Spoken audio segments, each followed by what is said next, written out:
And now, on with the show.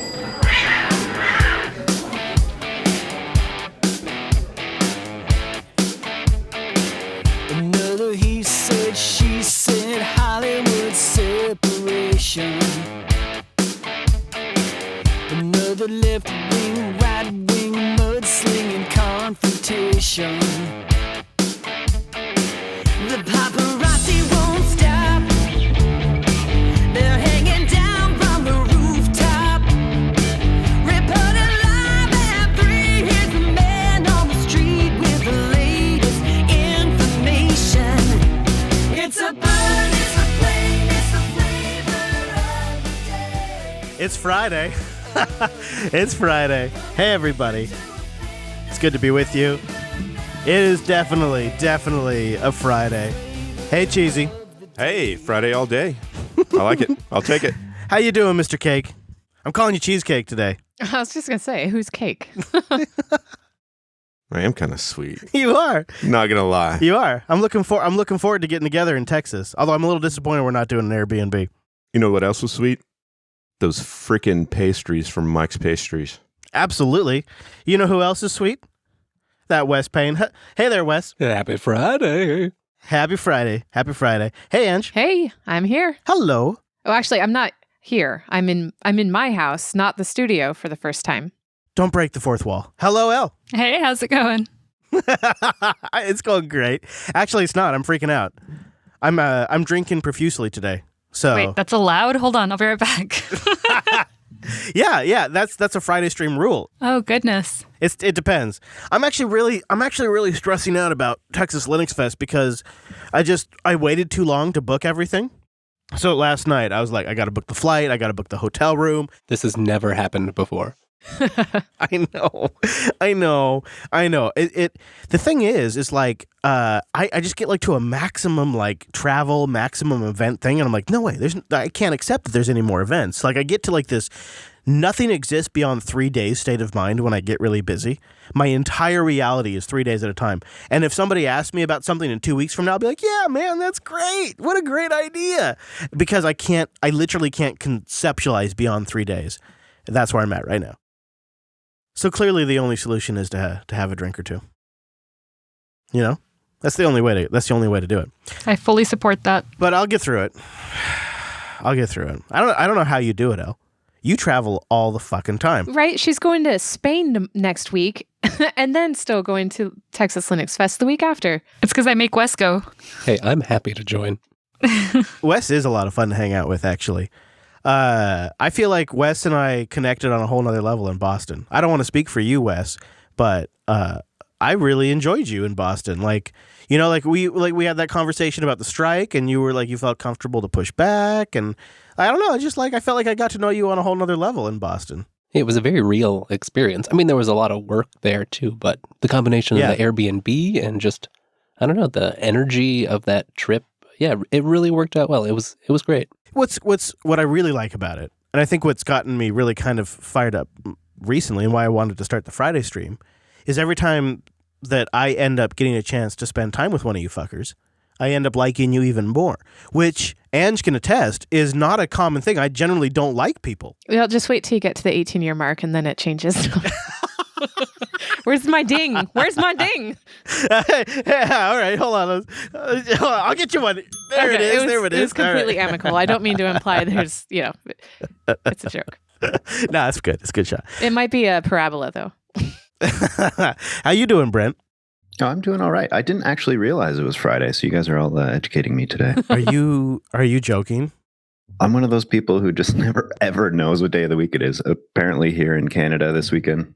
Is that good or bad? I can justify most things, I think. I like it. It turns out that it's a long weekend here in Canada for most people, and I didn't even realize it. So everybody's like, hey, what are you doing for the long weekend? I'm traveling. The prices were cheaper. Where are you? Still in BC right now, traveling back to Ontario on Sunday. So the adventure continues. You should just come back. Oh, don't tempt me. I might be back tomorrow. Why not? Well, okay, fine. Why not? That was easy. Seriously, I miss you. All right. I'll be gone for Unplugged. You could help. Cheese is filling in, but you could use some help. Seriously, could you get here? Could you get here by Tuesday? Pondering. In fact, if you want, I'm going down to Portland on Wednesday to go to the Clear Linux meetup, and I'd love to have somebody go with me.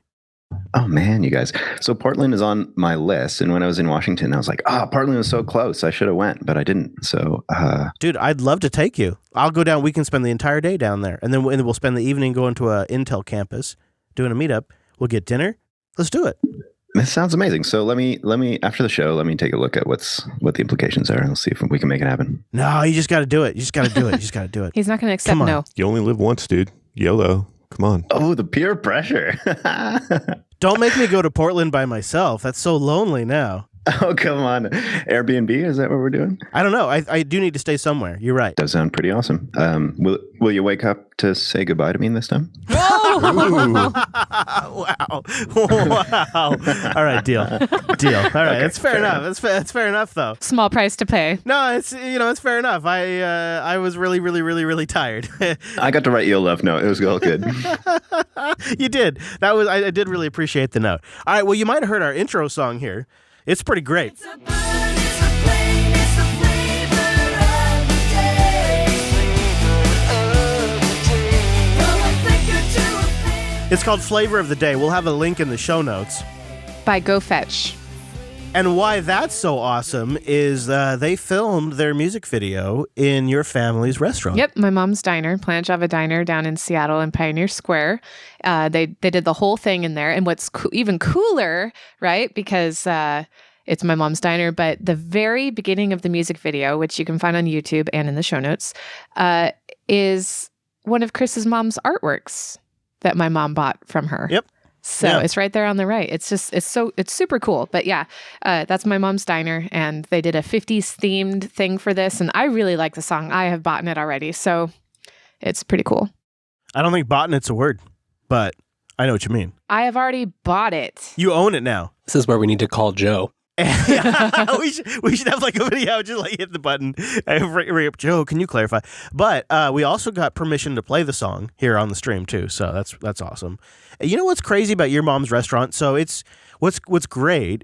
First of all, I will recommend the chicken strips. Second of all, it's a 50s themed diner, so that kind of draws the eye, I think, of photographers and videographers because. You probably remember this, Ange, but we talked about this on Tech Talk Today 100 years ago. Mm-hmm. Like your mom's diner, which kind of sounds like a euphemism for something that I haven't thought of yet. Like, it also sounds like a podcast name, your mom's diner. It was also like one of the first places in Seattle to get one of those interior Google Maps where you can do the street view and then you can go inside the building. Yeah. Mm-hmm. And weren't you there? I was. Like a fat version of you was there. Wow. Right? We talked about this before. Yeah, right? Yeah. I think it was in the family reunion show, or maybe it was after we were done recording it that we talked about it. Yeah. That might have been it. Yeah. But yeah, Fat Ange in there. Yes, you can find Fat Ange if you go look for Planet Java Diner on Google Maps and then you go inside. I will admit she looks much better now, and she doesn't have that MacBook either anymore. She had a fat MacBook too. It was a mess. But I did get like exclusive. I interviewed the guy while I was there, and then he talked to his boss, and his boss was like, "No, you can't do that. Have her delete it." Yeah, you had to delete it. We were going to play it on the air. Well, I didn't delete it, but Oh, you have it? So sneaky. no, I will. Yeah, I will try to find it. They wouldn't care now. Yeah, probably not. But the thing is back then it was an unannounced feature that Google Maps was going to go inside buildings. That's why they cared. But now everybody knows that Google Maps does that. So we could totally play the interview. So how long ago did they go in there, and what was the band's name again? Go Fetch. So how long ago did Go Fetch go in there? Was it like a while ago? I think it was within the last couple months. That's pretty cool. Yeah, I don't know exactly which day, but it was. I just remember because she was telling me that she needed to have somebody there, like work late because they did it after closing. So it was. It must have been the end of last year. Well, there you go. Go check it out. You want to see what Ange's mom's diner looks like? Go check out Grandma's Diner. Planet Java Diner, if you're in the Seattle area, go there and then tell them number one, that you're there because of Jupiter Broadcasting, and then tell them number two, that they should have comped Chris's meal. So if you say that, do you get a discount or do they charge you more? No, probably. Yeah. No, probably. I was just, because everybody knows I've told the story a million times, but if I used to work in downtown Seattle, I had a law firm client down there, and so I could walk over to Angie's mom's diner and get myself some nice chicken strips, but they'd charge me. Yeah, this is while we were married. Yeah, they'd charge me. They'd charge me full price, right? Even though I'd help them out with tech issues from time to time, get the Wi-Fi set up, stuff like that. But if I go there with Angela, then the meal's free. Mm-hmm. Yeah, and so, I'm just saying. I'm just pointing that out. Like, I didn't charge them for the tech consulting, but it's cool. It's cool. It's all good. It's all good. So Ange is the discount card, is what you're saying? Yes. Yeah, basically. Take an Ange with you. Everywhere you go. Yeah, bring a pocket Ange. Yeah.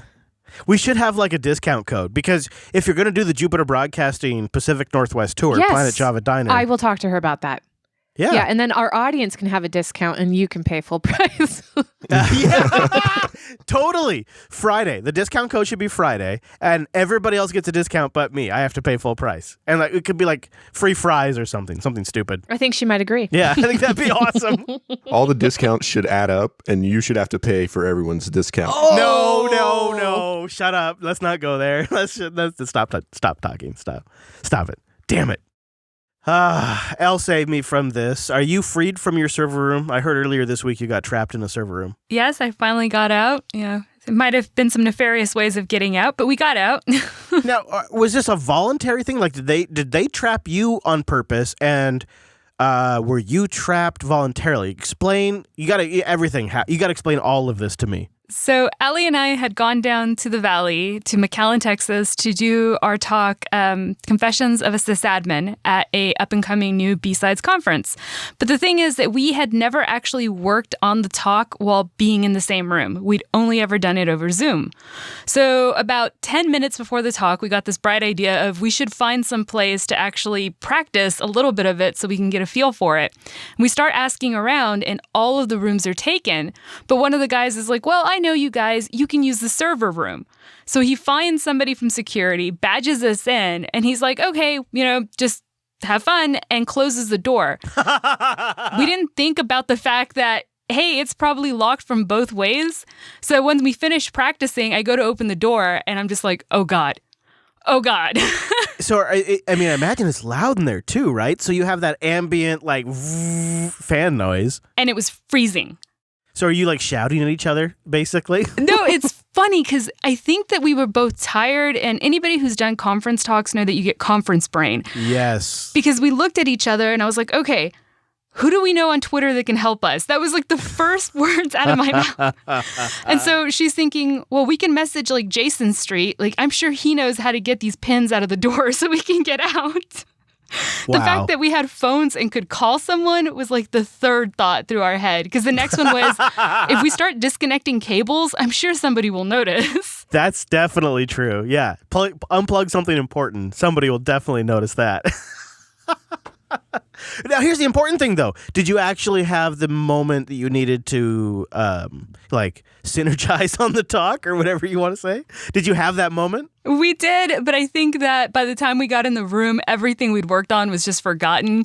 Because there was a small part of us that were like, how long till somebody realizes, hey, like, were they just going to cancel the talk and not come looking for us? Because there was one guy that I didn't even know his name that knew that we were in there. How long were you in there? Was it like more than an hour? No, luckily we went in 10 minutes before the talk. So about 5 minutes into that, they started looking for us. So I think we only realized we were locked in there for about 5 minutes. But in my head, it was like, 15 to 20. Yeah, sure. Of course. It feels like forever. I would be looking around. I'd be like, okay, so I see some Dell hardware. I'd be doing like a little bit of an inventory, looking at their wire management. Did they pass the sniff test? What's funny is I have no idea actually how they got us out, because they kept trying to convince us that the door had been open the whole time. And so we're like, no, we both pushed on it. And to this day, I guess it's only been a few days, but I actually messaged the guy and I was like, so where did y'all find the security guard? He's like, no, the door was open, I promise. And I'm like, Cheese and I aren't buying that. Yeah. Yeah. Well, I immediately think like 24, like everything slows down, Yes. right? Time slows down. The clock's ticking. You're trying to figure out like, how can I get out of here? I think this was the first time, though, that I was actually like, oh, God, I have some street cred because they trusted me enough to be like, oh, it's Elle. Don't worry about it. Just put her in the server room. Right. But then I have to think they haven't listened to the show because how much stuff do I break? Let's let the girl that's working on cybersecurity jump right into the server room. Here's physical access. Dude, though, I love the idea of Elle being like a female Jack Bauer, right? Like, Oh, yeah. tell me where the malware is. Like, I could totally see that. That'd be so amazing. She'd be very serious, though. It'd be a totally different Elle. You'd have to go all red with the hair Elle. I have pictures. But, it was okay because I was trapped in there with a Windows computer. So, I mean, the only thing I could think to use it was like to knock the door down with it. So, Yeah, absolutely. And you almost had the perfect excuse not to have to give that talk. I actually like doing it, though. Yeah, how did the talk go? How did that go? I was scared. Really? It was the first time that I really put myself out there. What? Because it's the Confessions of the Sysadmin talk. And it is. And I was doing it on a Windows machine that I borrowed when I got there. So I'd never actually used it. And I was like, oh, how hard can it be? Famous last words. Okay, wait, stop. Stop right there. So, for context, for people that don't know Elle, at this point, Elle, you must have given hundreds, nearly, of talks, right? Yeah, probably. Hundreds of talks. So you're telling me you are a little nervous, and then the other thing probably to know about Elle is her talks are online, like slide-wise. So I guess you could use any machine that has internet access in theory, Mac, Windows, Linux, right? Yep. But you just don't know how it's going to work, like with the equipment. Yeah, when I got there and I hook up, I'm like, how do you do screen display? Because it was mirroring. And I'm like, where are settings? I literally was like, all right, who in here is a window user and can you come help me? Well, and it's like when you're up there on stage, like the last thing you want to be is a noob because like I'm supposed to be talking from a point of authority, but I can't figure out how to get my tech to work. But, I've had it happen when it was actual companies like, I don't know if I want to say, but a certain distro went to go give a talk about their actual machine that they had and they couldn't get the display to work before. Was it Sousa? Was it Sousa? I'm not saying nothing, man. I have enough people mad at me. Yeah, all right. It was Sousa. Okay, cool. So, yeah, that is, I don't know. It's like the most ultimate, like, throw you off your game moment. I have that. I actually, have been doing this for a very, very long time. And when we start having technical issues here in the studio, it can throw me off my game. It doesn't seem to be something that I've gotten past. There are days when I like tuck and roll better, and then there's days where it affects me more. But it's rattling because you end up thinking more about like, well, why the fuck isn't this working with the projector? Or are they watching me as I try to struggle with this Windows box? Do they think I'm a Windows user now? Like these things are essentially CPU cycle stealers. They are taking CPU power away from the talk process, which is what really should be your brain's operating system's primary process, is the talk. Presenting, communicating, having a good presentation. That is really what your brain's CPU should be spending the majority of its time on. But because we're humans and it's not a computer, we can't just nice something. We end up thinking about, how do I look right now? How does this come across to the people watching? What the hell do I have to do to get this stupid projector to work? Is it something wrong with my settings? I'm really surprised that you were even okay, that you even were like, you even accepted like using somebody else's hardware. I would assume at this point you're like, it's got to be my machine and it has to be a controlled environment or no thanks. Yeah, I think that was kind of the point of the talk, though, is saying that sometimes we have to go beyond our comfort levels if we really want to learn something new. Oh, snap. And so I was trying to prove a point, and I think I really did it. Yeah, like you can't have a talk about that and then not be willing to go out of your comfort zone. Yeah, the most cringe-worthy moments at conferences are when you see a presenter kind of look up and they're like, can I borrow someone's laptop? And everyone just kind of pulls into themselves and like cradles their laptop to themselves. My precious. Yep. One thing that's really saved me a whole bunch is I carry one or two like live USBs of my favorite distro. And that's gotten me out of a lot of jams, from broken laptops to just needing to use someone else's hardware. It doesn't work everywhere, of course, but almost everywhere. So might consider that. It's tiny. Little emergency live environment. Oh, God. Backups to backups. That's my whole philosophy. Yeah, an emergency get the job done environment. Yeah, and to your credit, I've seen you plop down here in the studio, grab a machine, and just get, right to work within a few minutes, really. Yeah. Well, it was nice you had Kubuntu installed already, so you saved me a step. But yeah. So Wes and Ell are about to hop on a plane in just a couple of days and go to Barcelona for Kubecon. Yes, we are. And aren't you just a little bit jealous? Yeah, you know me well enough now to know that I am. I am a little jelly. Okay, well, what can I look out for? I mean, you don't use Kubernetes per se, but you're obviously watching. Can I try to ferret something out for you? Okay. All right. So let's see. Well, I'll tell you what I'm genuinely curious about is the whole world is shifting to Kubernetes. Red Hat was talking about OpenShift 4's focus on Kubernetes. Canonical is talking about how they work with Kubernetes. DigitalOcean is talking about Kubernetes. I guess, too, I think one of the things that Ell mentioned to me is that DockerCon seemed like it was transitioning, right? It was DockerCon was transitioning to almost like a sub-feature of people that use Kubernetes. There were quite a few talks and even workshops that kind of showed how to interact with the Kubernetes environment, just with the basis that Docker was the underlying container infrastructure. So I don't know what that translates to exactly, other than I'm curious now that it seems like Kubernetes is the year of Kubernetes. They're on top of the world. So what is that? Well, I think it kind of fits with what we saw when we were at Red Hat Summit, right? Business goals are the thing, and Docker is a piece of technology. Kubernetes is the thing that, you can market to an organization and say, don't worry less about operations. Here, we'll run your containers for you. Right, because when you say Kubernetes, what I hear in my primitive brain that isn't fully connected to this is what I hear is essentially a vendor-neutral solution at the highest level. That's what I take away is if I use Kubernetes, I have a cross-vendor solution, cross-cloud solution that I can build towards while the industry sorts itself out.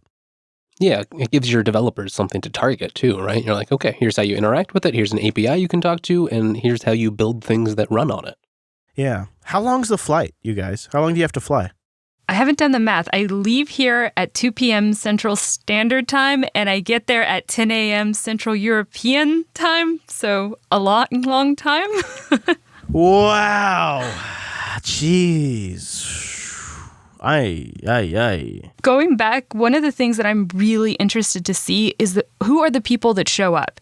Because when I would go to Open Infrastructure Summit or OpenStack Summit, it was CEOs, it was CTOs, it was a lot of people who were actually decision makers. But at DockerCon, I see a lot of just real users, people who are actually working on it, not just developers, but people, sysadmins. So I'm wondering what it'll look like at KubeCon. Is it going to be the implementers, the people that actually do the work, or is it going to be the purchasers? Right, because for a long time it was kind of dominated by, people who saw these high-level problems, but were on the cutting edge. But these days there are plenty of real-world installs with admins suffering through maintaining them. Yeah. Oh, I also I'm going to miss the experience, traveling like that. And have you guys have your hotel figured out and all that kind of stuff? Got the hotel and the after parties figured out. That's the huge part, man. Oh, I'm jealous. There's one every night. There's actually more than one every night. Really? Yep, and you have to bounce from them. That's how you meet people. You don't meet people at the conference. They're there to get answers. They're a little standoffish, but you go to the after party, and that's when you really find out what's going on. Oh, yeah, for sure. I completely agree. And that's often when it has to be off record. But I promise you, audience, that we use those conversations to inform our discussion on air. So sometimes when you hear opinion, it is opinion that has been informed by conversations that happen at after parties that we are not allowed to record. But we do use that to inform our commentary. And I think that's part of our special sauce. So I think it's great that you're going to do that. Because honestly, a lot of people are working for a company where they can't go on the record about something, even as mild and bland as a topic as it might seem to those of us listening. The companies don't want to take any kind of controversial stances, and so therefore the employees can't either, because they'll be representing their employer, and they have to be very careful. And it's their job. I understand that. But they are willing to have a conversation with us, and we have so many great, insightful conversations that are off record. Most of them, actually. What you hear on air is such a tiny, tiny, tiny fraction of the conversations that we have off air. And I don't think we've never really said that before, but it is true. It is very, very true. Yeah, for a lot of reasons, right? That happened to me when I was riding on the bus to go to the DockerCon party. I was talking to the guy next to me. We started talking about vulnerability scanning and container security. And so I broached him about a question about, how active are the threat vectors actually happening? Like, how many attacks are you seeing a day? What type of activity are you seeing? And he kind of takes a deep breath. He looks at me, he goes, "Can you forget I mentioned what company I work for?" And I was like, "I don't even remember." And he just started laying it on the line. And I was like, wow, eyes open. These companies are legitly under attack on an hourly, if not more, basis. Oh, yeah. Yeah, it just depends on the particular sector. Elle, before we move on, have you ever, and are you comfortable saying how many kids you have on air before we continue on? I think I've said it. I have 3 kids. Okay. Oh, well, he just said it. All right. My bad. Edit it out. That's all right. It's good. It's good. No, how are you? I want to ask you, just from like a parent-to-parent perspective, like, how do you do all the travel with the 3 kids? Like, how do you make that work? So if it's anything in the state of Texas, they go with me. All of my kids have pretty long resumes for actually volunteering at conferences. A few of them have talked already at a conference. And then the international ones, I just rely on friends and just whatever you got to do to make it happen. They're really understanding. What's your plan for like the June company event? So we're having a big old company get together in June at Linux Academy. What's your plan for the kids? I think the youngest one will be with me, and the 2 oldest have decided to go to camp. Oh, really? Yep. That's interesting. Texas camp, eh? Mm-hmm. All right.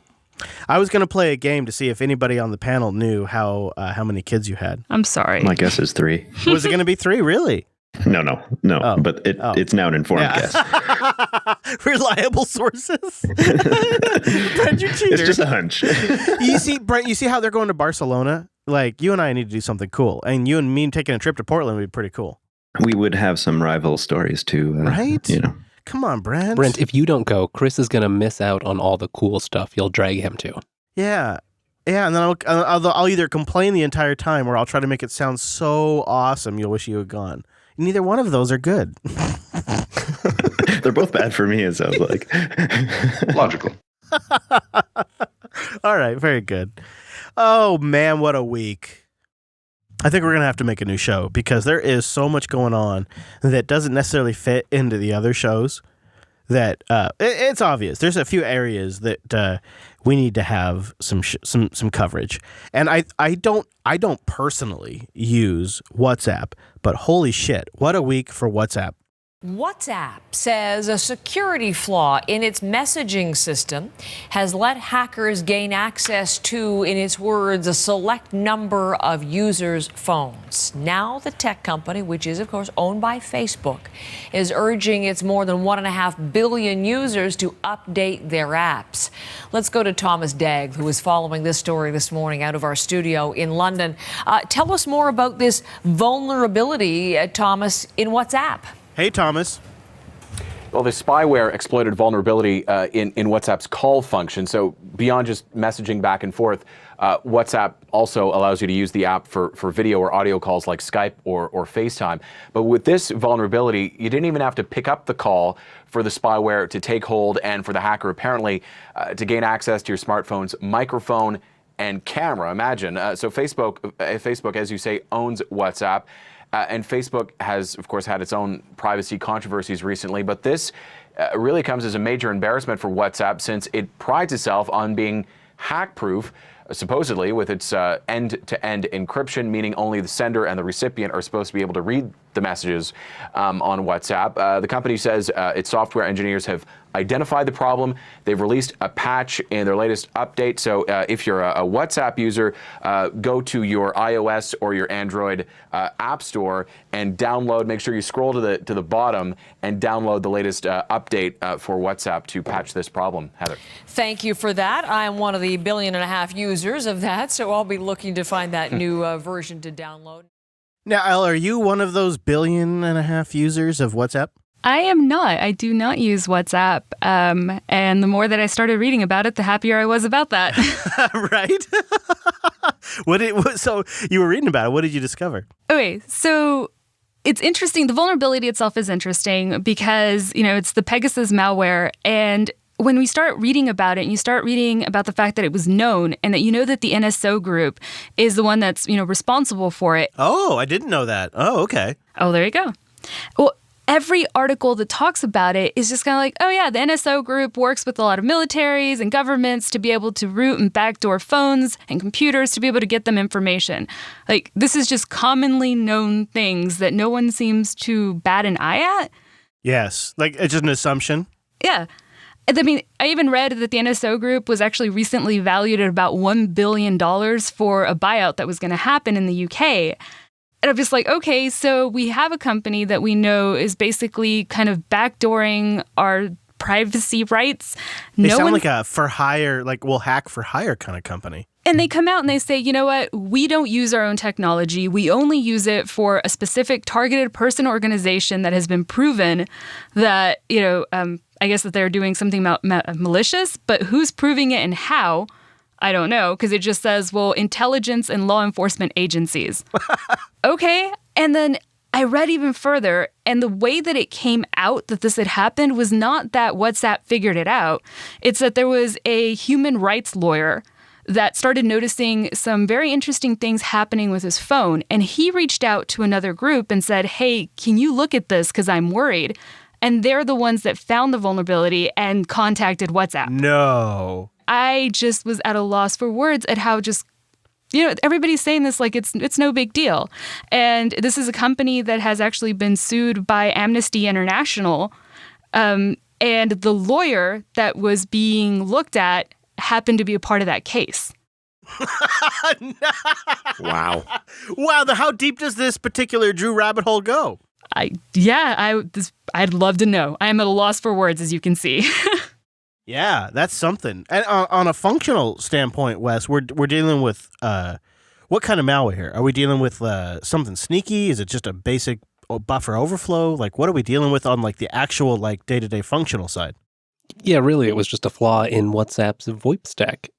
So there was a buffer overflow vulnerability in some of the ways that they handled the secure version of the control protocol that goes along with RTP, which, if you recall from any sort of live streaming, is the protocol most used in VoIP to just shove a bunch of media over UDP. So that's why you could start a call, and as the sort of control protocol was trying to get things set up, even if you hadn't actually answered, right, you still have to talk about like have signaling, talk about, let's make the phones ring and notify the end user a call is in progress. That's where the vulnerability lied, and that's what made it so insidious. And of course, WhatsApp isn't open source, so we kind of just have to just take what they say.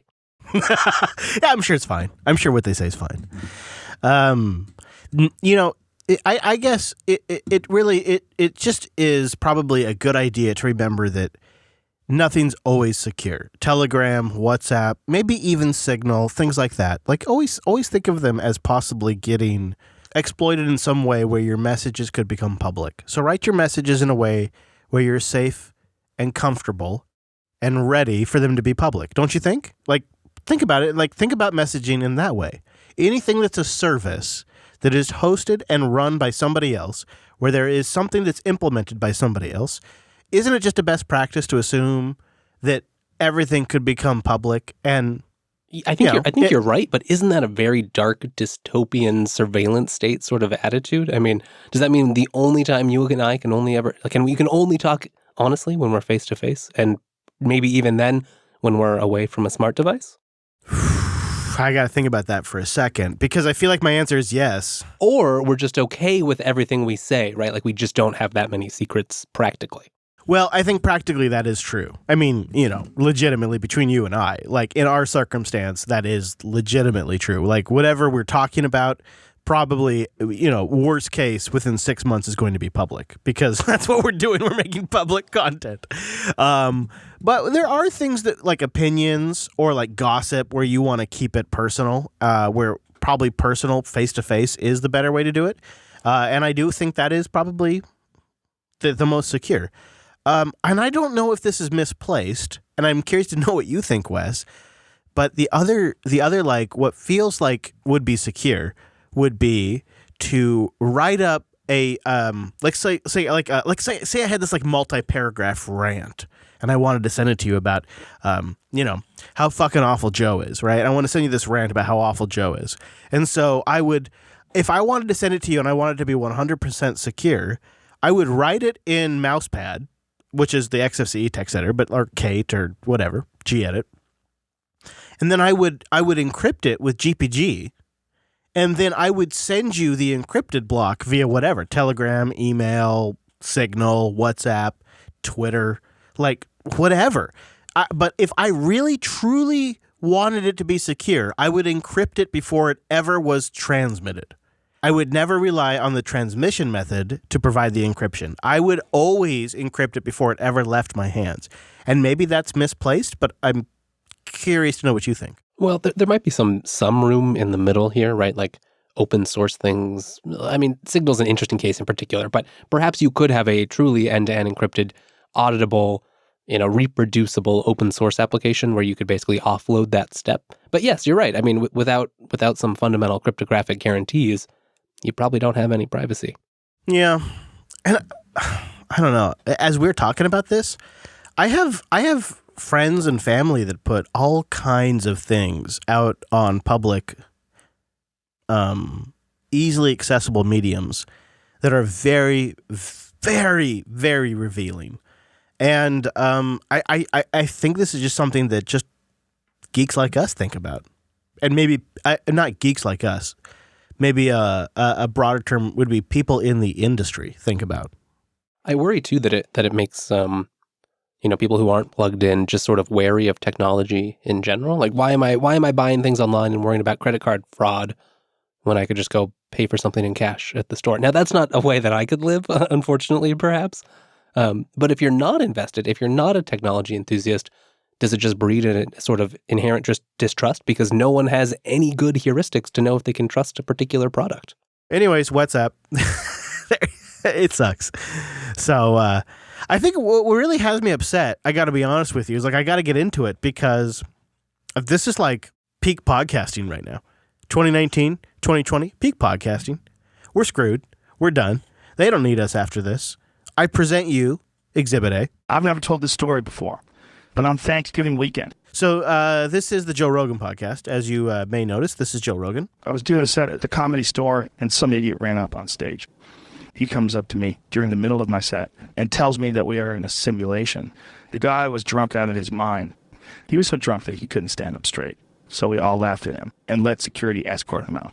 But now that we have deep fakes and fake voices, I'm starting to believe that we're not far off from simulations after all. So that was a completely robot-simulated Joe Rogan. That was a simulated Joe Rogan podcast. It wasn't the real Joe Rogan. It was completely generated from scratch. And that scares the crap out of me. It really seems like we're screwed. Also, here's another example. Friends, I've got something new to tell all of you. I've decided to sponsor a hockey team made up entirely of chimps. I'm tired of people telling me that chimps are not capable of kicking human ass in sports. Chimps are just superior athletes. And these chimps have been working out hard. They're throwing kettlebells, battle ropes, everything. I've got them on a strict diet of bone broth and elk meat. These chimps will rip your balls off. God damn, it's impressive. All I got to say is, see you on the ice, folks. Isn't that great? I can kind of tell there. So first you had me fooled, but I can kind of tell. I'm wondering if this is like produced from like truly 100% from the artificial intelligence just making up all these bits and bytes, or is it like little itty bitty sound clips that are all stitched together. So it's the former. Hold on a second, and I'll give you an example. And here's the other thing that I think is fascinating, and I've kind of wrecked you already, so there's no going back. But if you watch it visually on YouTube, it's much more convincing. When you're listening in the audio medium where we don't have a visual component, your brain is not distracted by Joe Rogan's face, and it sounds like a robot. But when you watch it, it sounds less it's less obvious. So you asked, is this being generated? I actually think it is being, while it sounds like things are being cut together, I think it actually is being generated because, well, this next segment right here. Being a robot has its benefits. I can pronounce tongue twisters now. Check this out. Peter Piper picked a peck of pickled peppers. How many pickled peppers did Peter Piper pick? She sells seashells on the seashore. The shells she sells are seashells, I'm sure. Also, since my brain is connected to the internet, I've become a medical expert. Did you know that basilar membrane and otolaryngology are not autocorrelations? How about that? That's very scary. Very scary. I'm so out of a job. I'm screwed. No. You get to keep doing the podcast. You just get to be on the beach and doing whatever you want while your sort of artificial self continues on. Yeah, right? It makes vacations. Oh, I will license my name. Oh, good. All right. You've turned it around now. That's actually pretty great. I think that's actually You've wonderful. turned 100%. That's great. Yeah, I'm good with this. This is actually pretty great. Yeah, can we sign up for this and just start paying? We have to make really good shows now, so that way when this becomes commonplace, people want to hear our voices because we're so well known, and we can license. So I actually embrace our robot overloads once again. I want to be on the record to our future robot overlords, which obviously will be instantaneously reviewing all recorded medium to evaluate humans and which ones will be killed and which ones will be kept. I want to make it clear I'm on board, and I think this is a brilliant idea. I can't wait to work for you. I would love to hear all of the different permutations of fart noises that they make for you. Oh, man, though. Like, I mean, it really is weird. Like, I've never told this story before. That's completely generated. That is a robot Rogan.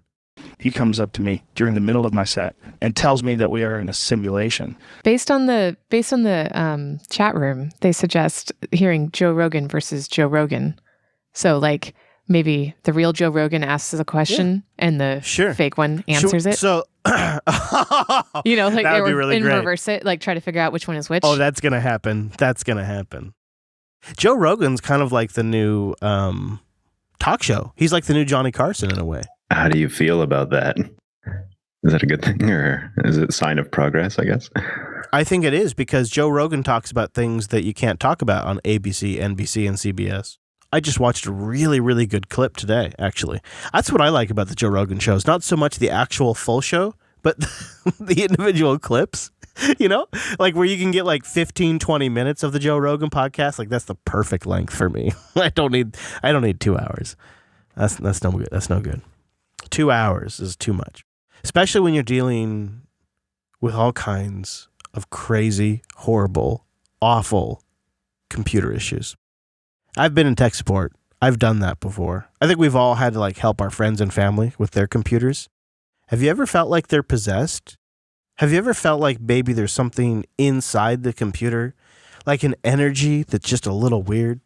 Well, it turns out there is a practicing witch who can solve your problems. She'll fix your computer for you, and she can also help with other things. I wanted to kind of solve some issues in the studio and some personal problems that I've been having whenever my wife is PMSing, and I thought I should call her up and get some advice. Anyway, she's a real thing. Yeah, Reverend Joey Talley is your go-to solution and expert provider for your computers that are infected with viruses and have issues in the Northern California area. No problem is too small, too big, or too weird. This is a quote, Reverend Talley. She says, and I think this is pretty great because as somebody who's, again, done IT for a long time, I completely know what she means. Sometimes I feel like I can tell when I walk into the studio. So I'm completely on board with her. She says, I just go in and I work the energy. There's different stones that work really well on computers. Fluoride is one of them. Also, some people really like amethyst for computers. It doesn't really work for me, but I'm psychic. So when I go into a room where somebody's computer is, I go in fresh. I step in like a fresh sheet, and I'm open to feel what is going on with the computer.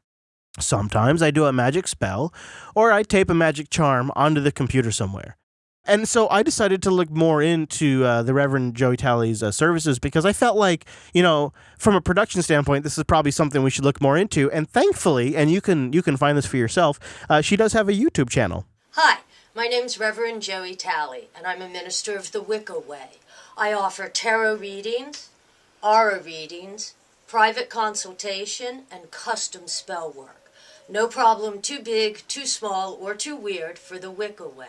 And I feel like she's going to have a lot of calls after this article from Vice, which we'll have linked in the show notes. But I would really like to call her, and I would like to see what she says. Because, when I hear her, she sounds pretty smart. She sounds pretty with it, actually. She doesn't sound like some sort of, crazy person. Do you think she could rewire the mixer for us? Because that would be great. Yeah. I don't know. I'm not so much believing that she could solve my technical issues, but she might be able to solve, I don't know, some sort of psychological issue, right? Like, it seems just obvious. I should just call her and talk to her. I think that's something that should happen. I like that she believes in herself so much, and you hear it in her voice, But I'm curious, does she offer like a group rate? Like if you wanted to get, Bro, actually, she's got 3 different fucking degrees. No shit. 4. What? 4? 4 degrees. You can just buy those on the internet, though. No. Like, she's legitimately accredited. She's legitimately smart. Like, no joke. Like, that woman knows what the fuck's up, and I think she's smart. I mean, you don't get this far without having something to offer. I think back at how many times I would have a customer on the line and they would swear that something was broken on a server, and the moment we just got on it, it was just magically fixed. I mean, there's got to be something to that. Or I've broken something and I'm like, I don't know, the Bogon's got it. Maybe it was actually demons. There's might be something to it.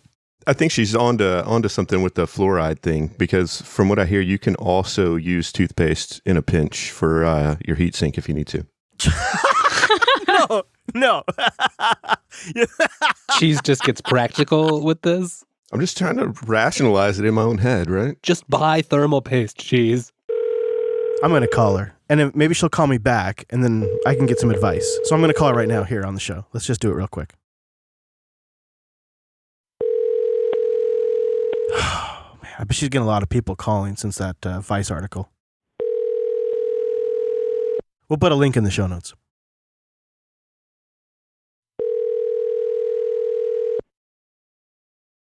Merry meet. You've reached Reverend Joey Talley, Wicca minister. I offer tarot readings, aura readings, private consultation, and custom spell work. No problem too big, too small, or too weird for the Wicca way. I'm sorry I missed your call. Please leave me your name and your number, and I'll call you back. And relax. Help's on the way. Blessed be. At the tone, please record your message. When you have finished recording, you may hang up or press 1 for more options.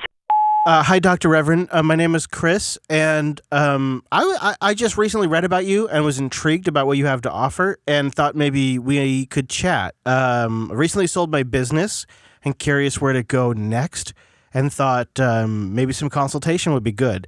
My phone number, if you want to call me, is 1-360-549-5821. Would love to chat. I think I got a great read on your energy and just felt like we could really connect. If you don't catch me, just go ahead and leave a voicemail and I will try to call you back. I'm often recording and can't answer my phone, but would love to hear from you. Thank you, Dr. Reverend. There we go. Let's see if she calls me back. Wow. If she calls me back, I'll play it. That sounded so genuine. Thank you. I'll play that on air if she calls me back. I'll play it on air. It's going to be good. I'll do therapy with the doctor, Reverend, on the show. Is that a segment? Dude, I'd totally do it. I'll pay for that. I'll straight up pay for it. It's money well spent, I feel like. I might walk out of this with some good advice for all I know. You never know. So, Andrews, it was a dark and stormy morning. just on the peak of the productive moment for Ange where she could strike. The kids have gone off to school. The shows have been published. It's time to take to the social medias and announce to the world the new release of the latest and greatest Jupiter Broadcasting podcast. But it must be done in a way that respects privacy and security. And it must take advantage of something that is great in the Firefox browser. And this is where it all fell apart. Take it away, Ange. Okay, so it was actually not quite that setup, but...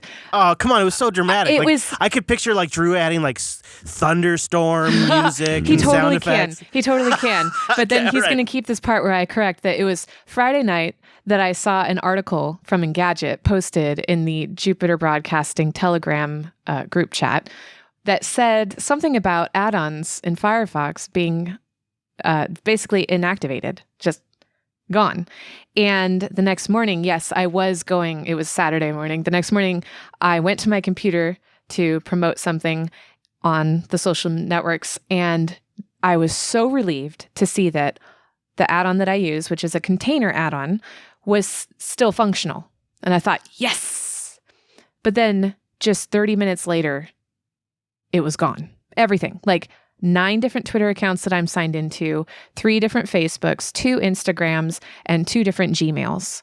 And so I didn't get like, we can't load this page anymore or anything like that. It just closed all of those pinned tabs, and I didn't know what to do. And so No.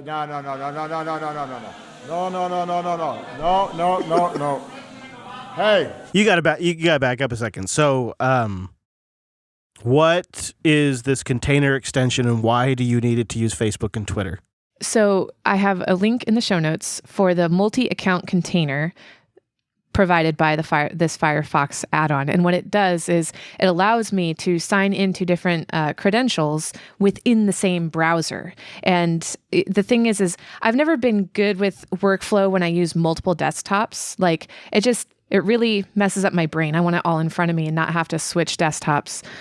So it allows me to sign into all of those 9 Twitters, which is 1 for each show, plus Jupiter Broadcasting, and then my own personal one. Yeah, so it's not only the credentials, but it's like all of like the tracking crap, and like all of that is all in a container that's in this Firefox profile that all of the other areas can't touch. So when you're browsing the web, you're not signed into Facebook, so you're not getting like all of like the tracking that happens on any website that has the like button or whatever. Right. And that's actually originally why I got this app, was because Facebook was actually trying to scan all my tabs and causing Firefox to crash on a daily basis. And I could hear my computer fan spinning up while it's trying to sit there and like check everything. So once I put once I put Facebook in a container, suddenly I didn't have Firefox issues anymore. Well, not that one, at least. It wasn't eating your CPU all the time. Yeah, it was amazing. And so, it really cramped my workflow. So getting that add-on was really helpful, but then losing it was horrible. All I could see was having to find all the credentials for all those Twitter accounts all over again. And one thing that you put in the group chat of the Telegram group chat was a Twitter status about having suddenly browsing the internet without ad blocker. Yeah. Which I hadn't realized weird? until Like, you boom. posted that. Yeah. It was. I hadn't experienced that either. But anyway, somebody in the Jupiter Broadcasting community in Telegram named Josias helped me figure out how to force the refresh so that I could have those add-ons back. And so huge shout out to Josias for helping me with that. Oh, good. Yeah, and I mean, like, overall, it was like 12 hours max, right? Yeah, for me, it was like an hour. Like, within an hour, after my tabs closed, within an hour, I had everything back up and running. And it remembered all the credentials, which is great. So, yeah. It's kind of embarrassing, though. It's a pretty big screw-up on Mozilla's front. That's bad. I don't know. I don't know if it would be like the thing that would make people switch to Chrome. I mean, at least a few people had to be sitting there going, screw this. I'm done with this. I'm switching to Chrome. It's really kind of a shame. But you got through it, and that's good. I think that's what really matters. And a big plug for that containers add-on. Definitely we'll put a link to that in the show notes. Yep, as well as The Telegram. Oh, yeah. In fact, we have the link now at the top of the Jupiter Broadcasting website. Also, lazy link. I think it's just jupiterbroadcasting.com/telegram. And it'll forward you to our Telegram group if you want to participate. Confirmed. Yeah. Oh, there you go. Live testing right there. Follow up. Live follow up. If you're watching live, if you're following along on a Friday, this is really what we're doing here. Is we're doing a show that just gives us a reason to hang out with the community and chat with the chat room. But I just want to take a second and I want to say thank you to those of you who have made it out on a Friday to hang out with us, because that's why we're doing this. We want to have a moment for the community to get together. I know it's not the perfect time. I know that. But it's what we can do, and it's when everybody's available. And there will be days, there'll be weeks where we have to move it. Like probably next week, to be honest with you, because I've got to go to Texas Linux Fest. I won't be here on a Friday. So we may end up having to record the show on Thursday next week. But I'd love to have you join us, because we really have something special in this community. Something that's unique in the free software and open source world. And I'd love to have you participate more. You, the people listening right now, I'd love to have you participate more. JupiterBroadcasting.com/calendar is where you can get the times that we do the show live. We will probably do it at a different time over the next week because of Texas Linux Fest. And if you're going to be at Texas Linux Fest, please come say hi. Would love to shake your hand or do a fist bump, something like that, whatever you're comfortable with. And also, while I'm doing some of these housekeeping related things, we got a website, FridayStream.com. FridayStream.com/subscribe, FridayStream.com/contact. Let us, Cheesy's always taking in music suggestions. At Cheese Bacon, right? Did I get that right? Yeah, absolutely. If anyone is out there that's in a band or has some friends that are in a band and their band would maybe like to have their song played on the intro or outro, get it over to us so we can get it in the loop and add it to the queue. Yeah, we'd love to throw it. Well, why not? We'll throw it on. We also do some stuff before and after the actual recording, too, on the live stream. So some stuff that doesn't make it into the show still makes it on the stream. We play extra songs, stuff like that. Send it in. Maybe we'll review it. Do it, as Cheesy says. He's going to be there at Texas Linux Fest as well. Are you and the lady doing an Airbnb, or are you guys going to do the hotel? Like, what are your final thoughts on that? I think we're just going to do the hotel. Yeah, the same one I'm doing? Yeah. Yeah. It makes it so much easier from like an Uber standpoint and stuff. Like Ubers and Lyfts. Absolutely. Well, and we're going to have the Jeep there too, so we'll be your Uber and Lyft. Oh my goodness. Actually, I have a car down there too. Because I'm big time. I have a car in Texas. You're insane. So, I guess we'll have that as well. And I should actually put some miles on to charge up the battery, because I told the leadership team at Linux Academy that they could drive the car anytime they want, but they're driving it from like they're driving it like for 2 minutes. So it gets a total drive time of like 4 minutes a day. I'm just thinking that's got to be draining the battery. So we should go for a ride, is what I'm saying. You know what I'm saying? We'll go for a little. Oh man, that's going to be a lot of fun. We're going to have a lot of fun next week. I'm already looking forward to that. Whew. Okay, so I just want to correct you because you keep saying next week. It is not next week. Next week is Barcelona. Yeah, okay, all right. I know. That's why I got a drink right now, because I'm in this phase where it's 3 days at a time, and beyond 3 days I can't conceptualize. I'm not kidding. I know. So it's 2 weeks from today. So maybe by the time this is released. No, so here's what's going to happen is, exactly. Brent and I are going to go down to Portland the week this comes out, and then I'm going to get back here. I'm going to see the kids. I'm going to do some shows, and then I'm leaving to Texas. That's basically it. And then we'll have barbecue. In my world, that's next week. What? What about barbecue? I said, then we'll have barbecue. Oh, Elle. Are you teasing me? No, you're going to be in Texas. We have to have barbecue. It's a law somewhere, I'm sure. It is a law. In the DFW area, though? You just got to know where to look. Do you know where to look? I do. Oh, are you aware of the internet also? I went and asked people. I feel like when it comes to barbecue, that's one of those things that's so important. You got to go beyond what like internet reviews say, and you got to do like IRL networking. That matters when it comes to barbecue. Or just make the sacrifice and start building the data set for me. I'll try them all for you, Wes. I'll try them all. Elle, are you staying in the hotel? Are you doing Airbnb? What are you doing? I'm staying at the hotel. Yeah, okay, cool. All right, that's going to make it easy. All right, then I think this Barbie thing is going to happen. Alex is going to be there as well, so it'll be you, Cheese, myself, and Alex all at Texas Linux Fest coming up here in just a little bit. It's like, what is it, 31st to the 1st? Is that what it is? That is right. Yep. There you go. You can find more. We'll have a link in the show notes. All right, well, we're getting out of here. Our outro song is the Ron Jeremy's. This is Stay.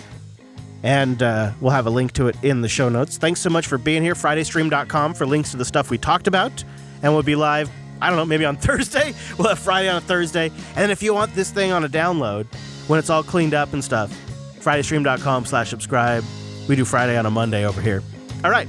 Thank you so much for making it. Appreciate you all. See you back here next week.